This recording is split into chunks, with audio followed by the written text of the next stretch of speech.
Issue 207.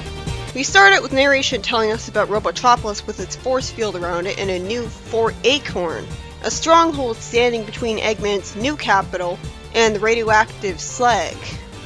But it's not his new capital. Eggman isn't in control of it right now. Tails' father, the military leader in charge of keeping people from misusing the radioactive Slag, orders some soldiers to keep firing with laser shooters, making references to the fact that they used to use bows and arrows apparently, when Rotor should have been supplying them with this kind of weaponry for years. The soldiers are firing at the Iron King even though they should know he's invincible. Meanwhile, we see Sally having dinner with Khan outside, and apparently she's just now telling Khan about how things were for the Freedom Fighters after Sonic coming back from space.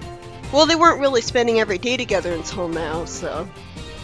Sally then says, looking self-awarely ashamed, that it was mostly Sonic who patched up their friendship after she broke up with him, admitting that she was in a bad way back then. As Khan holds her hand, he reassures her that it couldn't be just Sonic who fixed the friendship, even though she was being a total jerk to him soon after the breakup. For example, yelling at Sonic for not being in Mina's dressing room when she was using it. Khan also says that it was Sally who beat a Robotnik twice, even though it was clearly Sonic who did the beating. In fact, technically it was Snively who beat the first Robotnik, because he's the one who turned the Ultimate Annihilator against them, and both Robotniks were separate people. Then after Khan reminds Sally about his crush on her and she's nice enough to not remind him that he kidnapped her, Nicole finally has another moment of social awkwardness because she interrupts their sweet moment to give them some news. She tells Sally that Fort Acorn is under attack by the Iron King, and she had already sent Sonic and Tails to the rescue, apologizing unnecessarily for taking the initiative and doing it herself. Now that's a polite person. Sally then recaps the situation at Robotropolis to Khan briefly, explaining that Nicole used her nanites to build an energy converter that both cleans up the mess in it and provides the city with power at the same time. I was unaware of the former, that's cool. So I guess that would explain why Mobotropolis is actually livable again by the time of Lara Sue. Khan realizes from this that the goal of the Iron King is to both pollute the region and leave the city defenseless. You know, while the Iron Queen said that she wants to rule with an iron fist, we haven't actually seen her and the Iron King and Snively do anything evil as rulers other than bother the heroes yet. And of course, Mount Stormtop a while ago. We don't really see the effects that their rulership has on people living in the Eggman Empire. Or not yet anyways. Sally says that she'll have Nicole keep tabs on Khan and rally reinforcements if he needs them, and Khan shows confidence that it'll be a breeze with him and Sonic, even though he and Sonic lost badly to the Iron Queen or forces the first time for no reason. Meanwhile, Sonic saves Amadeus with a spin dash against the Iron King and tells him that Tails is busy evacuating everyone from what's left at Fort Acorn. Amadeus goes to a plane and asks Tails where he got it, even though he should have gotten into the habit of just assuming any invention comes from Tails' Rotor Uncle Chuck by now.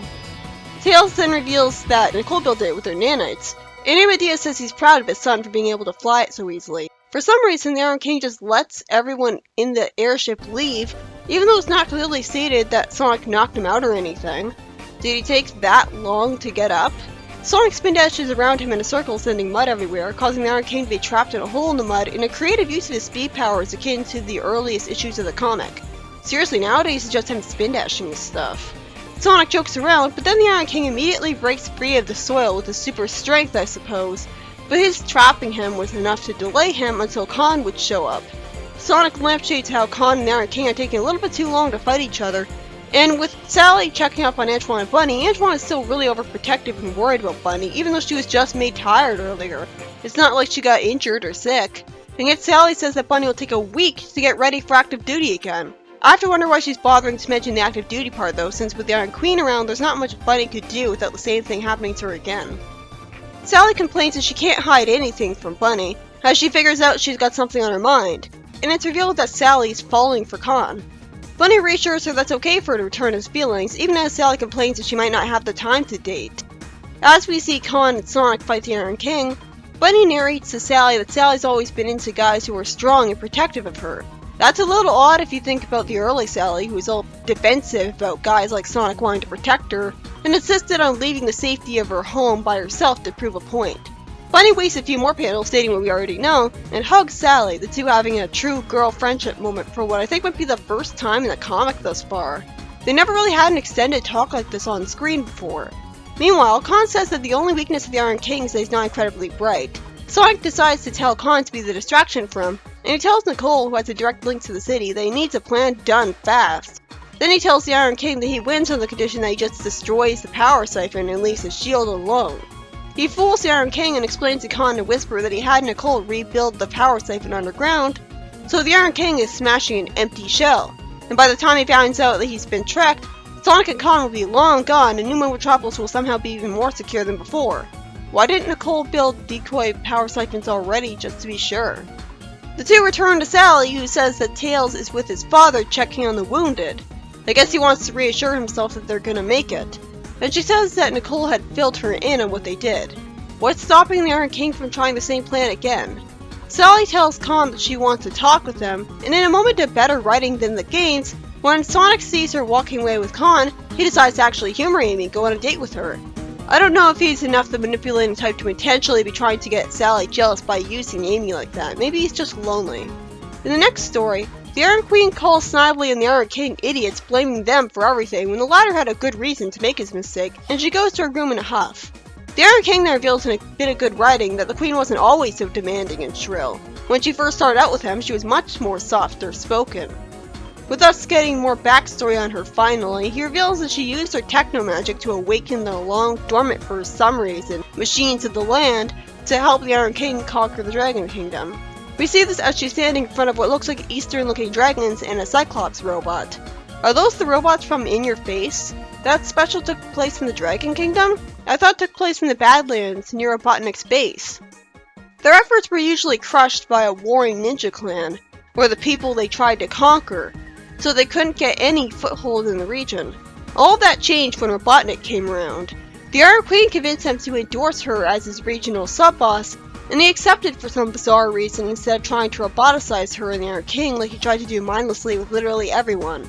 Did the Iron Queen tell him about her techno-magic and made him realize that roboticizing her might be too risky to attempt? But then why didn't Robotnik just kill them as threats and take over their kingdom? The Iron King hated to serve anyone, but the supplies and forces Robotnik gave him the edge he needed to conquer the kingdom, when you'd think Robotnik would want to do the conquering himself. The four houses still vied for control against them, and when the bride of rich knights refused to be bought off by the Iron Queen, the Iron King destroyed her, and his wife took the credit to make herself the new bride of the Yagyu clan. Then she sent the Yagyu to help their enemies in random battles, spreading rumors that each of the other houses had sworn allegiance to her, with the Yagyu's activities proving it. So she didn't really get the loyalty of every clan by dominating them, she just tricked them. That's actually pretty clever.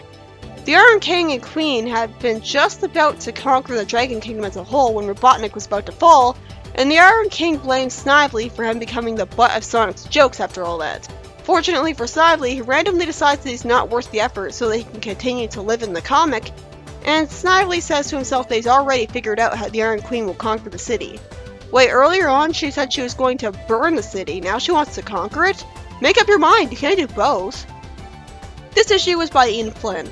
It was alright. The first story is about the newly revealed Fort Acorn being attacked because the Iron King wants to get rid of the force field around Robotropolis, getting rid of it to both pollute the environment and remove the Nanite City's power source. And after our time is wasted with Sonic and Khan fighting an invincible king, whose invincibility I don't remember ever being explained, Sonic gets the idea to make Nicole build a new power siphon so that the Iron King will waste time smashing the old one pointlessly, tricking him into only smashing that and leaving. Except the Iron King is invincible and arrogant, so why did he agree to Sonic's deal instead of just continuing to fight? He's supposed to be an oaf, but still. Sonic's plan was genuinely clever, mostly earning the victory over the Iron Dominion for once, but it was risky for him to just assume he'd agreed to the deal when he had the upper hand over him. Also, there's a subplot where Sally and Khan are falling in love, which would be sweet and nice if I had any reason to have faith that it would stick.